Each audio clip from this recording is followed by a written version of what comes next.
Keep your ears wide open. Story by Céline Claire.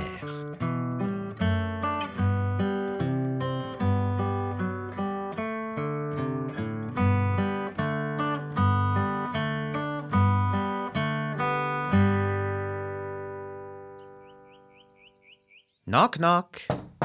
This morning, Russel is awakened by a tapping on the window. It's the postman with big news.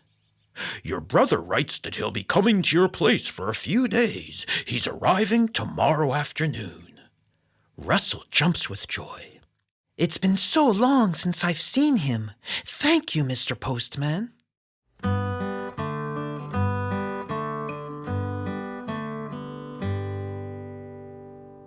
Russel gets to work so that everything will be ready. Angus will have a comfy bed. This is my big brother's favorite cake. I'll finally get to give him back the scarf he forgot here. Russel sits on the bench in front of the house and waits for his brother. He listens to the birds playing in the branches.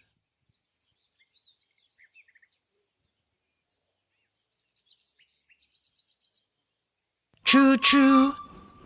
Russel jumps from the bench. That's Angus. He races off to the train station as fast as he can. He's sure that it's him. His brother has come by train. He remembers how Angus loved to run from one wagon to the other when they went on trips together. Russel always followed him, holding his hand tight. At the station, the train screeches to a halt. Is his big brother inside? As the train starts up again, a quavering voice reaches his ear. Is this the Upside Downton station? Oh, no, explains Russel. It's further on. You'll have to catch the train tomorrow.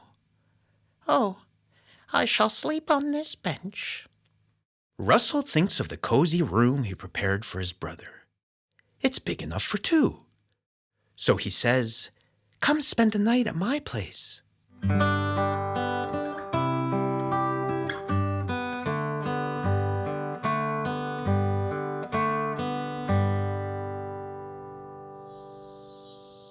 On the bench in front of the house, Russel and his guest listen to the song of cicadas in the nearby pine tree. Vroom, vroom. Russel jumps from the bench. It's Angus. He races off to the road as fast as he can. He's sure that it's him. His brother has come by car. He remembers how Angus used to take off in his little pedal car. He never complained when Russel would wedge beside him and put his hands on the steering wheel too. The car sputters down the road, bumps along, and finally peters out. Is his big brother inside? A big voice grumbles. The motor has overheated. A smaller voice adds, It's impossible to go any further. A tiny little voice sighs, I'm starting to get hungry. Russel thinks of the chocolate cake that awaits his brother. Cake is meant to be shared, after all. So he says, Come and have a snack at my place.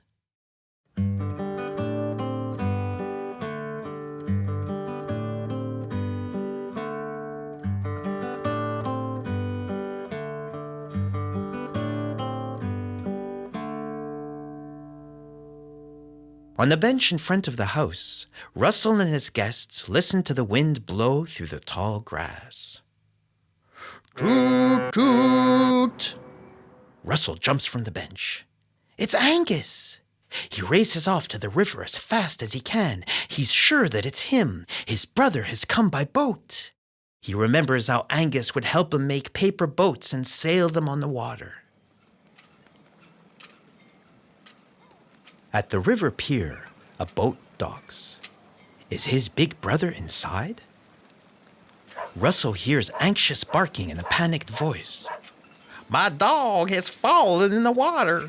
He's freezing cold. Russel remembers the scarf he intends to return to Angus.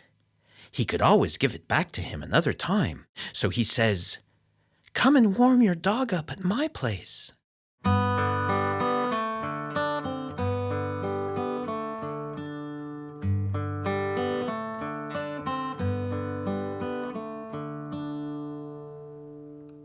On the bench in front of the house, Russel and his guests listen to chicks chirping in a nest.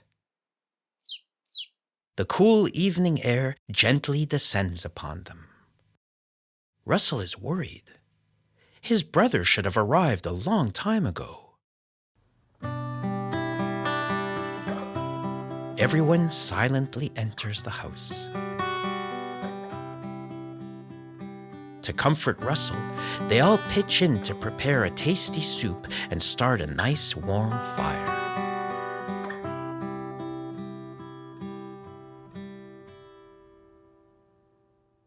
Suddenly, Russel jumps from his chair. "This time, I know it's Angus!" The guests perk their ears, but can only hear crickets chirping. "You're mistaken, Russel. Your brother isn't here yet." But Russel is convinced. He scurries outside. Ting-a-ling, ting-a-ling. Russel can hear the strange sound more clearly. Where could Angus be? He must be found. Even if his eyes haven't spotted him, Russel will find the way by simply listening to the soft music. Ting-a-ling, ting-a-ling. The sound of the bell is coming from the cliff. As Russel cautiously approaches, a voice reaches his ears. "There you are, little brother. I knew you would hear me. I missed the landing and can't figure out how to climb back up." Trust me, I know what to do. Russel runs to the house. "Everyone, please follow me."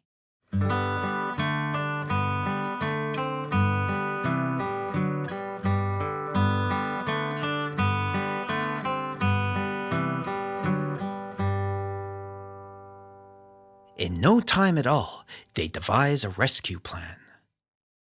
Russel descends the cliff by rope and reaches down to his brother. As soon as he feels the hand that was always there for him when they were children, he calls out to his friends, "You can pull now." "All together! All together!"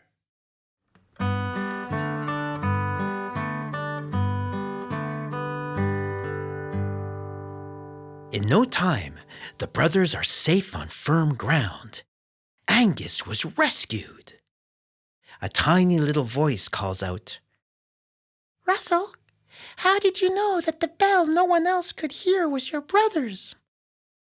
Russel explains, "It's because we often used to play hide and seek with that bell." "You played hide and seek with a bell?" "Let us show you."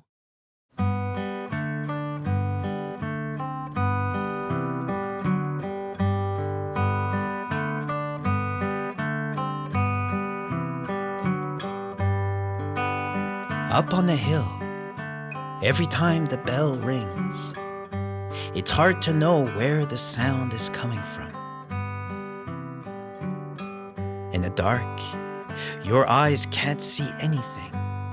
You have to keep your ears wide open. At this game, Russel is the best.